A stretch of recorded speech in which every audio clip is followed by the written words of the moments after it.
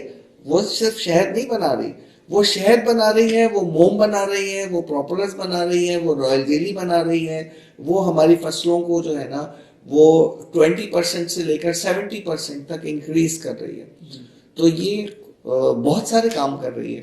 تو اس کو جی بالکل، تو ہم نے یہ سب چیزیں اپنے پڑھے لکھے نوجوانوں کے ذریعے پاکستان میں پھیلانی ہے.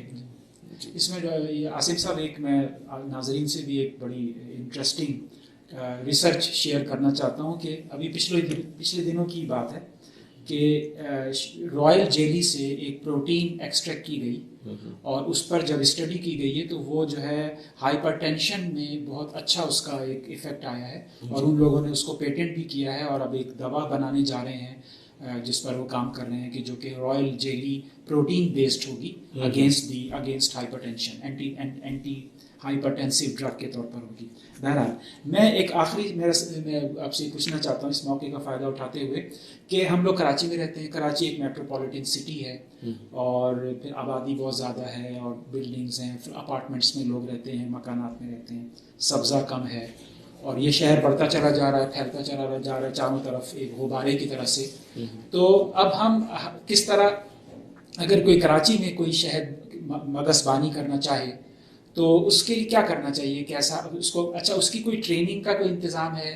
کوئی اس کو کوئی کس طرح، کیونکہ یہ ایک سوال ہوتا ہے کہ کیسے شہد کی مکھی کو ہم ٹرین کر لیں یا اپنے یہاں اس کو جی اس کے لیے کتنی جگہ درکار ہوگی؟ کیا کتنا بڑا اس کے لیے آپ کو پلاٹ چاہیے، جگہ کتنی چاہیے؟ کیا بغیر کسی کھلی جگہ کے بھی ہو سکتا ہے؟ چھتوں پہ کیا جا سکتا ہے؟ بالکونیوں پہ کیا جا سکتا ہے کہ نہیں یہ کام؟ اس طرح شہد کی مکھیاں رکھنے کے لیے بہت تھوڑی سی جگہ چاہیے. جتنی بڑی یہ ٹیبل ہے اتنی بڑی جگہ میں ہم 2 سے 3 ڈبے جو ہیں وہ شہد کی مکھیوں کے بآسانی رکھ سکتے ہیں. اور وہ مکھیاں جب فلائی کر کے جاتی ہیں تو وہ آدھا پونا کلومیٹر کے ریڈیس میں خود اپنے لیے غذا تلاش کر لیتی ہیں. وہ پڑوسیوں کے درختوں، پودوں، پھولوں پہ جب جا کے اپنا بیٹھتی ہیں تو اس کو کہیں نقصان نہیں پہنچاتی. اور شہد کی مکھیاں ہم شہروں میں کیوں پالیں؟ اس کا جواب یہ ہے کہ جب ہم شہد کی مکھیاں جس جگہ بھی، شہر میں یا دیہات میں، ہم جہاں بھی رہ رہے ہیں تو وہاں پہ ہوا میں پایا جانے والا ڈسٹ، ایشز اور پولن گرین ہمیں جب ناک کے ذریعے یا ہماری اسکن پہ ٹچ کرتا ہے تو ہمیں بعض قسم کی الرجیز دے دیتا ہے. لیکن جب یہی پولن گرین، ڈسٹ اور ایشز شہد کی مکھی جب شہد کلیکٹ کر کے آ رہی ہے تو اس شہد میں یہ بہت تھوڑی مقدار میں 0.1% یہ پایا جاتا ہے. اور جب یہ شہد کے ذریعے ہمارے جسم میں داخل ہوتا ہے تو یہ ایک طرح سے ایک دوا کا کام کرتا ہے، ایک ویکسین کا کام کرتا ہے. تو آج دنیا بھر میں یہ چیز تسلیم کی جا رہی ہے کہ مقامی تیار شدہ شہد استعمال کریں. تو وہ کہتے ہیں امریکہ میں کہ لوکل بی کیپر سے شہد خریدیں تو وہ کھائیں تو اس کے کچھ میڈیسنل فائدے بھی ہیں. تو وہ یہی میڈیسنل فائدے ہیں جن پہ میں ڈاکٹر کامران صاحب سے کہوں گا ان پہ اتھینٹک ریسرچ بھی کریں اور ان کو جو ہے وہ سامنے لائیں. جی اسی حوالے سے ایک سر معاف کیجیے گا، یہ جو آپ نے بتایا کہ 2 یا 3 ڈبے رکھے جا سکتے ہیں، اگر ہم ایک ڈبے سے کتنا شہد مل جاتا ہے اوسطاً؟ جب ہم یہ ڈبے دیہات میں رکھتے ہیں تو وہاں پہ جو اس کے سورس ہے وہ ہمیں نظر آ رہی ہے کہ 1 کلومیٹر کے ریڈیس میں کون کون سے فصلیں، پھول، پودے، درخت لگے ہوئے ہیں. لیکن جب ہم شہر میں رکھتے ہیں تو سورس ہمیں نظر نہیں آ رہی کیونکہ وہ بلڈنگوں کے بیچ میں چھپے ہوئے ہیں. ہمیں نہیں پتا کہ ہمارے پڑوسی نے اپنے گھر کے آنگن میں کون سے پھول لگائے ہیں, کون سے درخت لگے ہیں. تو کبھی کبھی بڑے حیران کن نتائج حاصل ہوتے ہیں. جیل کے سامنے جو ہاؤسنگ کالونی ہے وہاں بڑے بڑے مکانات ہیں, ان میں کچھ لوگوں نے جو اپنے گھروں کے بیک یارڈ میں 4 ڈبے مکھیوں کے لے کر رکھے. اور میرا بھی یہی خیال تھا کہ سامنے جیل ہے اور اتنی بڑی مین روڈ ہے اور پیچھے بھی بڑی مین روڈ ہے اور پیچھے کچھ ہائی رائز بلڈنگ ہے, شاید یہاں پہ بہت تھوڑا شہد نکلے گا. لیکن کچھ عرصے بعد ہمیں کمپلین آئی کہ وہاں پہ وہ ڈبے کا ڈھکنا نہیں کھل رہا. تو ہم نے ٹیکنیشین بھیجا تو اس نے کہا کہ جی تو انہوں نے تو کئی مہینے سے شہد نکالا نہیں تھا, تو شہد اوور فلو ہو گیا ہے, چھتے اوپر بن گئے ہیں, تو مکھیوں نے اتنا زیادہ اچھا کام کیا ہے. تو ایکچولی ان بنگلوں کے اندر اور اس آبادی میں کافی سارے ایسے پلانٹس تھے جو مکھیوں کے کام کے تھے. تو یہ کتنے وقت میں یہ پورا پروسیس ہو جاتا ہے شہد, اگر آپ جی سال میں کراچی میں ہم دیکھتے ہیں کہ 2 سے 3 دفعہ 5-8 کلو شہد مل جاتا ہے. اچھا, فی ڈبہ جی. تو تقریباً یہ ہے کہ کراچی میں لوگوں نے 35-40 کلو بھی شہد لیا ہے. لیکن میں کہتا ہوں کہ کراچی شہر میں جو اربن ہنی ہے جس کی ایک میڈیسنل ویلیو بھی ہے, وہ اگر 10-15 کلو بھی مل جائے تو وہ بڑا ویلیو ایڈڈ شہد ہے.